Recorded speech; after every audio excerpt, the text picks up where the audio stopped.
എന്നാലും എവിടെ വെച്ചത് ഞാനത്?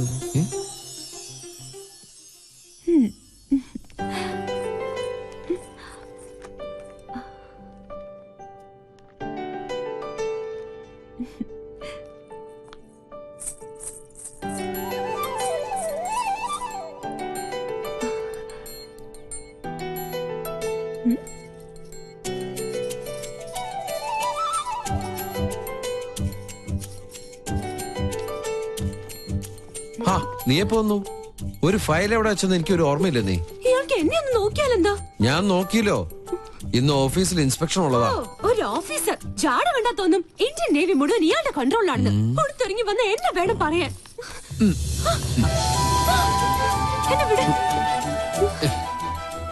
നാളത്തെക്കാളും നിന്റെ മുഖത്തിന് ചേരുന്നത് ആ കുറുമ്പുണ്ടല്ലോ, അത് തന്നെയാ. ഒരു ഗിഫ്റ്റും കൂടി തരട്ടെ. കൊഞ്ചല്ലേ?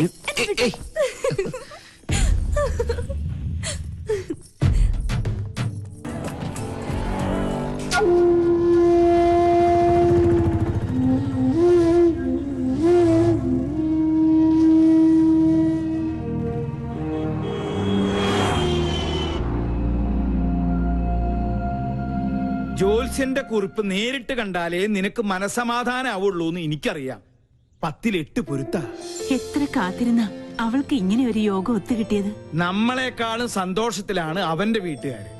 നമ്മുടെ തറവാട്ടില് പന്തലിട്ട് കേവുമായിട്ട് തന്നെ നടത്തണം എന്റെ ഒരാഗ്രഹം. തീയതി പെട്ടെന്ന് നിശ്ചയിച്ച പോയി വിളിക്കാനും എഴുത്തയക്കാനും ഒക്കെ ഒരു സൗകര്യമായിരുന്നു. പിന്നെ അറിയിച്ചില്ല, നേരാമണ്ണം വിളിച്ചില്ല എന്ന പരാതി ആരുടെ ഭാഗത്തുനിന്നും ഉണ്ടാവാൻ പാടില്ല. സത്യം പറയാലോ, ഇപ്പോഴാ ഞാൻ നിന്നിലൊരു അമ്മയെ കാണുന്നത്. ഈ ഒരു മുഹൂർത്തത്തിന് വേണ്ടി അത്രയ്ക്കേറെ ഞാൻ പ്രാർത്ഥിച്ചിട്ടുണ്ട്. ഇനി എല്ലാം ഈശ്വരന്മാര് കാത്തോളൂ.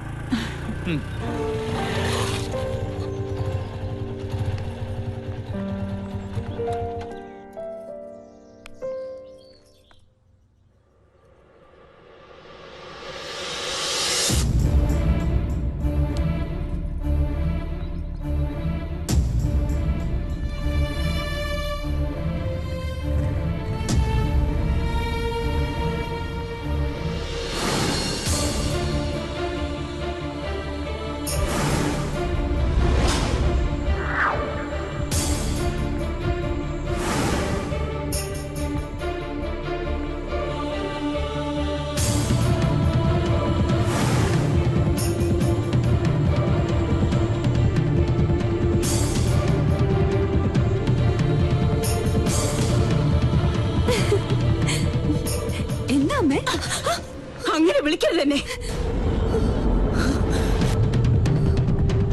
ഒരിക്കൽ നിന്റെ അമ്മയായിട്ട് എന്റെ ജീവിതം തകർത്തു. ഇപ്പൊ നീയായിട്ട് എന്റെ മോളുടെ ജീവിതം തകർക്കരുത്. യാചിക്കുകയാണ്. എന്റെ മോളുടെ ജീവിതം നീയായിട്ട് ഇല്ലാതാക്കരുത്. എന്റെ ഗതി എന്റെ മോൾക്ക് വരുത്തരുത്. എന്താ പറഞ്ഞേ? അപ്പൊ ഞാൻ ആരാ? എനിക്കറിയണം. ആരാ ഞാൻ? പറയാ. അമ്മയുടെ മോളല്ലെങ്കിൽ പിന്നെ ഞാൻ ആരാ? എനിക്ക് അറിയാൻ പറ്റുള്ളൂ.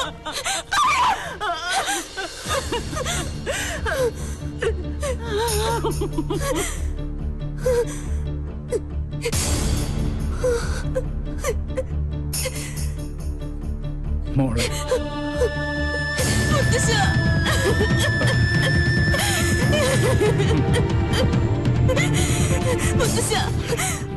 കുടുംബത്തിൽ ഞാൻ ആരാ? അവള് പറഞ്ഞു സത്യ, നീ അവളുടെ മോളല്ല.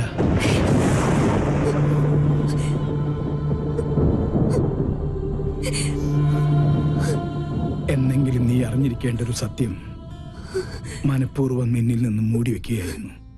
നിന്റെ അച്ഛനു വേണ്ടി, എന്റെ മോനു വേണ്ടി, അവളുടെ ഭർത്താവിന് വേണ്ടി.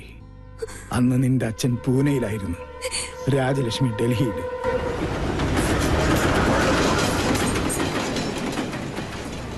പൂജമോൾക്ക് 1 വയസ്സ് പ്രായം. മേജർ സാഹബ് ബാഹർ ഗയേ ഹൈ. എനിക്കറിയാം ഇപ്പൊ എവിടെയാണെന്ന്. വണ്ടി എടുക്ക. രാജലക്ഷ്മി, എന്താ ഇത്? അവൻ എന്തായാലും ഇങ്ങോട്ട് വരും. അപ്പൊ നമുക്ക് കണ്ടാ പോരാ. എനിക്ക് ഇപ്പൊ തന്നെ നേരിൽ കാണണം.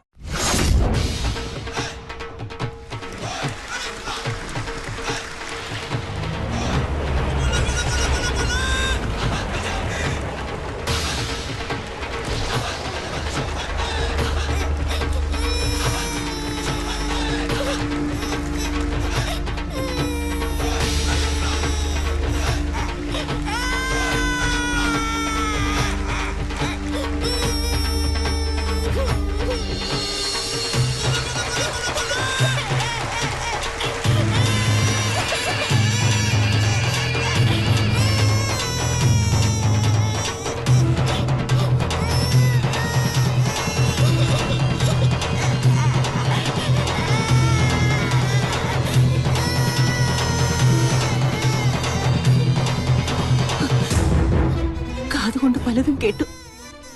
സ്വന്തം ഭർത്താവിന്റെ രഹസ്യബന്ധം നേരിൽ കണ്ടു തന്നെ വിശ്വസിക്കണമെന്ന് തോന്നി.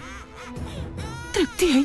വേണ്ട, ഈ നിമിഷം മുതൽ നമ്മൾ തമ്മിലുള്ള എല്ലാ ബന്ധവും തീർന്നു. പക്ഷെ എന്നെയും എന്റെ മോളെയും വഞ്ചിച്ച് നിങ്ങളെ സുഖമായി ജീവിക്കാൻ ഞാൻ അനുവദിക്കില്ല. ഞങ്ങളുടെ ശവം കൂടി നിങ്ങൾ കാണേണ്ടി വരും. അതെ, ദൈവ സത്യമായിട്ട് ഞാൻ പറയാ, ആ കടുങ്കൈ ഞാൻ ചെയ്യും. എന്തിനാടാ ആ പാവത്തിനോട് ഈ ദ്രോഹം ചെയ്തത്? अच्छा വേണ്ട, അവള് പറഞ്ഞതുപോലെ ഈ നിമിഷം മുതൽ എനിക്ക് ഇങ്ങനൊരു മകനില്ല.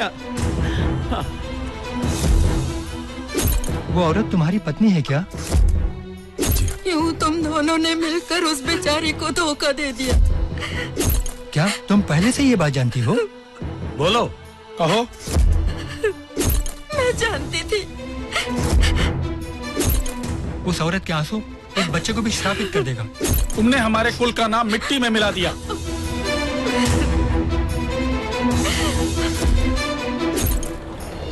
അന്ന് രാത്രിയാണ് ആ ദുരന്ത വാർത്ത ഞങ്ങൾ അറിഞ്ഞത്.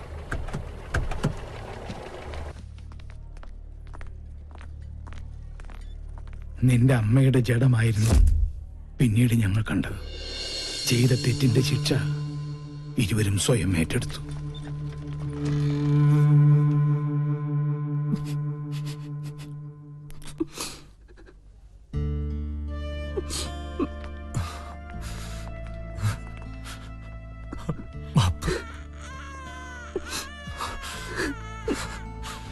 എന്റെ മോളെ വളർത്തണം, ഒന്നും അവളെ അറിയിക്കരുത്.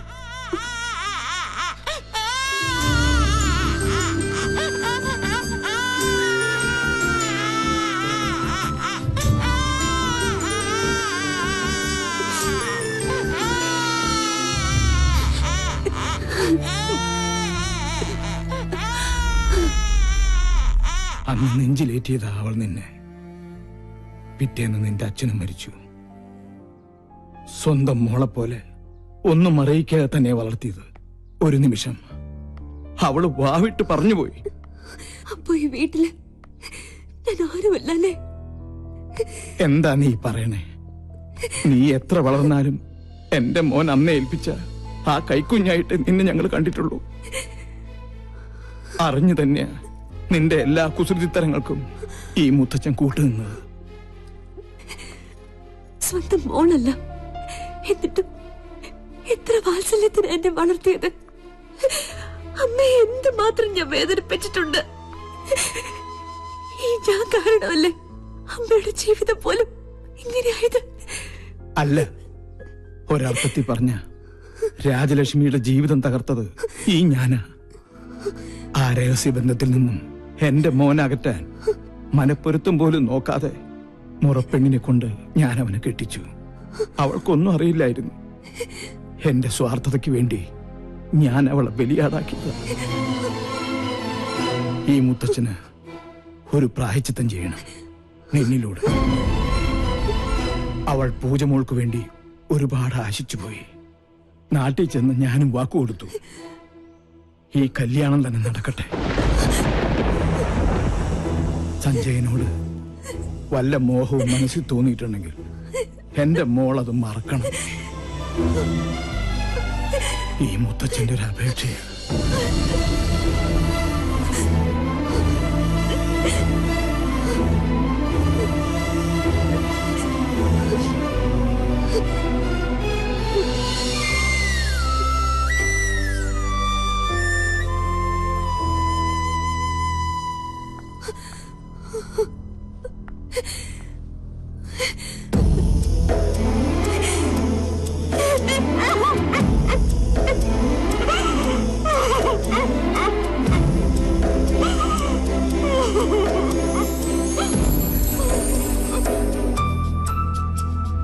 എങ്ങനെയുണ്ട്?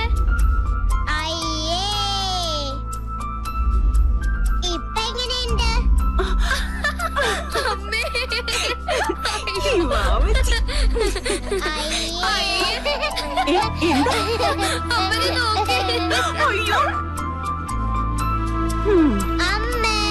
വിശക്കുന്നു. എന്ത് വേഷമാടി ഇത്? നിന്നോടാ ചോദിച്ചത്. അമ്മ ചുമ്മാ പറഞ്ഞതല്ലേ. അവജി പേടിച്ചു.